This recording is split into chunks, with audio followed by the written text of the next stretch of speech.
Oh, howdy all. Grab yourself a beer. It's time for some Path of Exile discussion. Major discovery was made today in terms of new vendor recipes. The Ultimatum League was advertised in its patch notes as adding 6 new vendor recipes, and I'm here to present you an interesting one that I think has a lot of potential, both for players who are just entering Endgame, and also for players who are solidly into Endgame. So, what you'll see here is an imbued wand. It also happens to be Hunter influenced, that's not essential, and it is scoured. The fact that it is scoured is essential. And a bunch of gems. Now what these gems have in common is that all of them have the fire tag. So if you have a look at Molten Strike, just under the name Molten Strike, you'll see all the tags that the gem has. Attack, projectile, AoE, melee, strike, fire. And you can take my word for it, all of these gems here have the fire tag on them.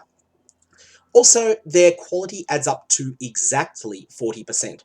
I'm not sure if they need to add up to exactly 40% or whether 40 or more is appropriate for this recipe. I just know that 40% will work. Now, what you get when you vendor these things together to a vendor is really impressive. So this will preserve the influence type and base and item level of the item. So this is an item level 80 imbued wand hunter influence, and it will have a very special mod on it. Flame Shaper's Imbued Wand, +1 to the level of all fire spell skill gems. I believe that this will preserve the links on the item as well, and it did. Blue, and triple blue with only the first 2 linked. So this is something that's a really useful thing to get yourself started with trying to craft a powerhouse item at endgame. Now, where would you go from here? There's a bunch of options you have, and that depends upon your crafting budget. Your first option will be to try to add onto this an additional mod with a augmentation orb. Then from that point, hit it with a regal orb, and then use bench crafts to make the item better again. That's your first option. Your second option, and this requires a much higher budget, involves using a lot of harvest shenanigans and trying to get a really fantastic item through the use of various effects that modify influences, and also metacrafting mods. One example of a metacrafting mod that would be very powerful on this would be attack mods cannot be rolled. Attack mods cannot be rolled, believe costs an exalted orb to apply to an item, and it takes a suffix slot. And then once you've done that, you can then hit a regal orb on the item, and whilst you're not guaranteed a good caster mod, you are guaranteed that you won't get any of the attack mods that would be probably useless for a build that's using this. Now, in case you're not playing a fire build, you don't need to use fire gems. You can use any of the elements. So you can use fire, lightning, cold.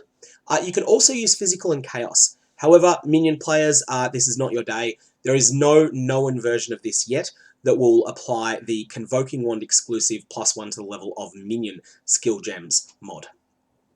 So this is really powerful. The reason that this is powerful is that the Flame Shaper's family of mods are each individually pretty rare. The 3 elemental ones each have a mod weighting of 250. This doesn't make them ridiculously hard to roll, but it does mean that they're about 1 in 400 to hit with an Alteration Orb on a high item level base.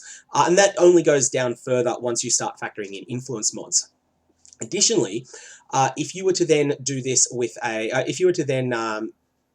add into the equation the fact that there's a lot of other mods that can roll, and that you may just get unlucky. Whilst it's about 1 in 400 to get the desired mod that you want, the +1 to the level of fire spell skill gems, you might get that with an undesirable suffix, which will increase the cost of rolling this mod further. So it's a really good way to do that.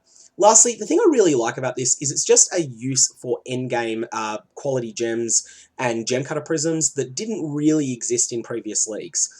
So it's something that means that early on, players will have a use for these gems just to actually equip them themselves, or to use or to sell them for the GCP recipe.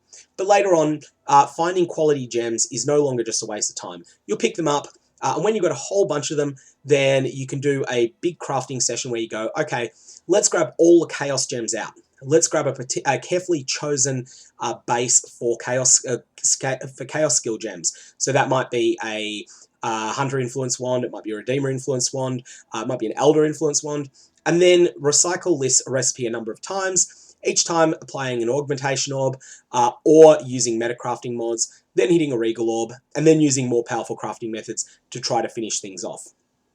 So anyways, that's something that was an interesting little discovery today. If you've got any comments or questions, definitely fire away below, and I will see you in game.